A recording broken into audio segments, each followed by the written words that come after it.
What's happening in our country? Seriously, look around you. Crime is raging out of control in our streets. Our people are desperate that they'll have to lose their homes because of rising inflation and interest rates the government promised would never happen. People are losing loved ones at record rates to violent crime and drug overdoses. And families who've been locked down for 2 years because of COVID are now locked down at airports when they try to get away for a small vacation. Everything feels broken. Oh, I just offended Justin Trudeau. He gets very angry when I talk about these problems. He thinks that if we don't speak about them out loud, that Canadians will forget that they exist. He said this to me in a very angry speech right before Christmas, where he told 2,000 Liberal lobbyists and political staffers and consultants who'd paid $500 to listen to him speak that Canadians have never had it so good. And you know what? For the people in that room, he's absolutely right. They have never had it so good. The $1,000 a day consultants at McKinsey have never had it so good. In fact, the consulting contracts that he's given up have gone up 100% in the 8 years since he took office. Justin, these people are very grateful to you. That's why they are donating so much to your party.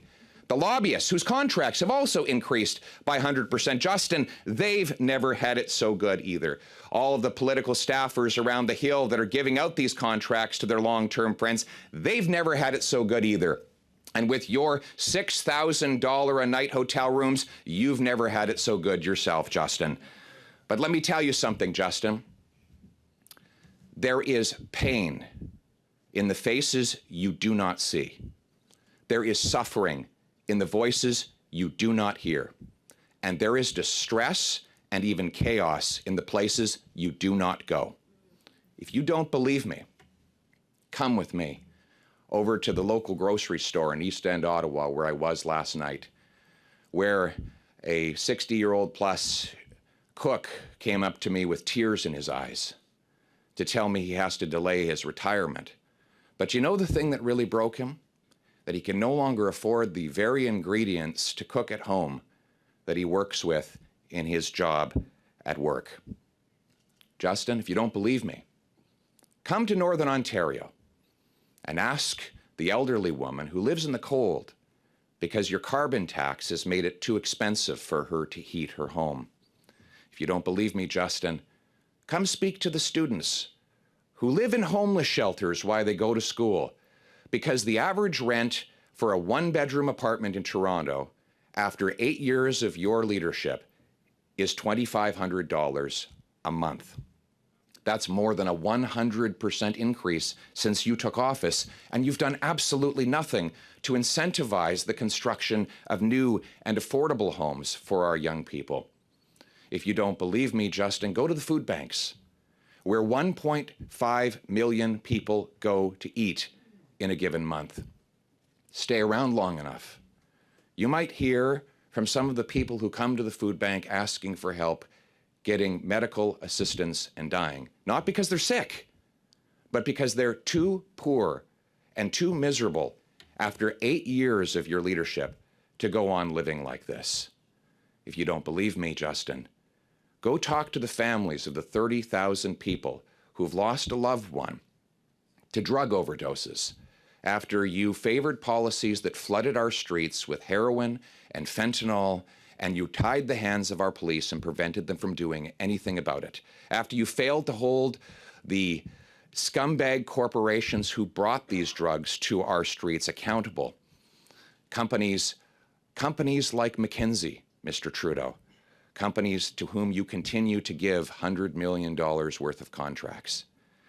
Mr. Trudeau, if you don't believe me, go to the now permanent encampments that have taken over large parts of formerly prosperous and bustling communities in our cities like Vancouver, Toronto, and Peterborough.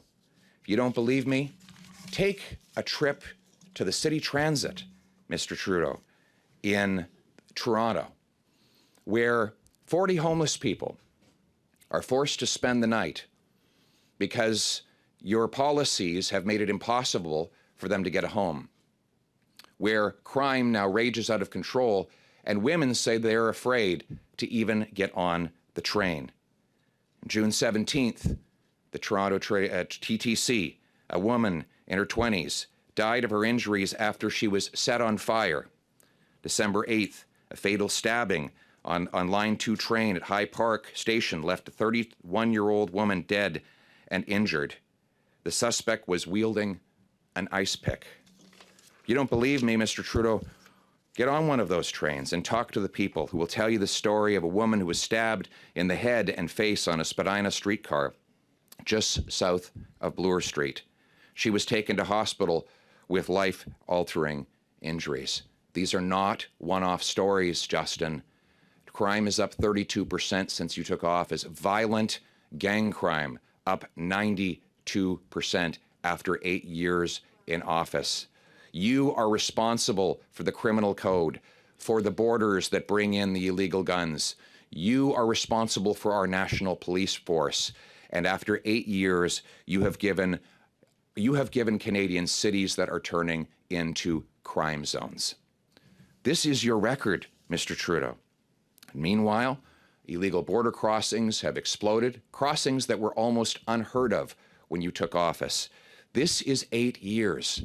You told us that better was always possible, and yet everything is worse, and you blame everyone else. And we know what you will do this session of Parliament. You will divide to distract. You'll try to make people afraid of each other, because you think that if an average Canadian is afraid of his neighbor, he'll forget that he can't feed himself or pay the rent. You'll try to take all of the responsibility off of yourself and to put it on others. You'll claim you have nothing to do with any of these files, as though as a federal prime minister, you're not responsible for the federal criminal code. As a federal prime minister, you're not responsible for the chaotic federal airports. That as a federal prime minister, you're not responsible for the $500 billion of federal debt that you have added that led to a 40-year high in inflation. If you're not responsible for any of these things, if you can't do anything about it, then why don't you get out of the way and let someone lead who can?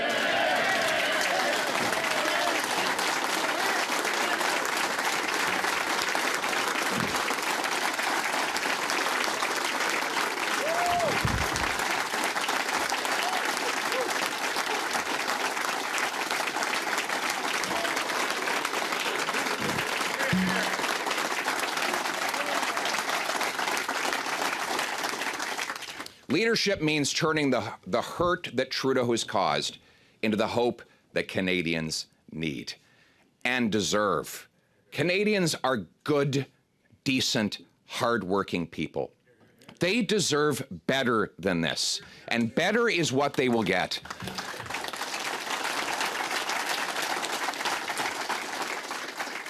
Our Poilievre government will cap government spending, cut the waste, and fire the high-priced consultants so that we can put the money back in the pockets of our people. We'll toughen corruption laws to expose the insiders who are getting rich by making everyone else poor. We will, instead of tripling the carbon tax as Trudeau plans, we will axe the tax and we will use technology instead of taxes to protect our environment. We will remove the gatekeepers so that our brilliant immigrants can again work as doctors and nurses and have big, powerful, inflation-proof paychecks. We will remove the gatekeepers that stand in the way of our small businesses creating jobs and opportunities. We will remove the gatekeepers so that our First Nations can take back control of their lives and their resources and generate massive opportunities for their young people to build skills, to fund water systems that work, and to take care of their people and take control of their lives.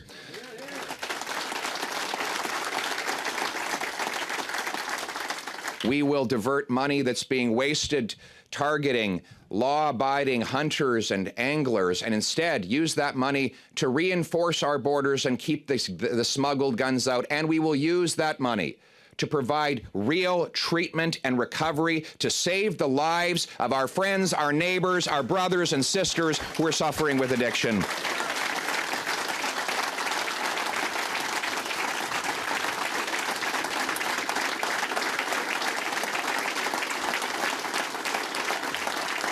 We will close the illegal border crossings and get rid of the backlog that holds back 1.1 million immigrants and allow families to be reunited, jobs to be filled, and refugees to be rescued from danger.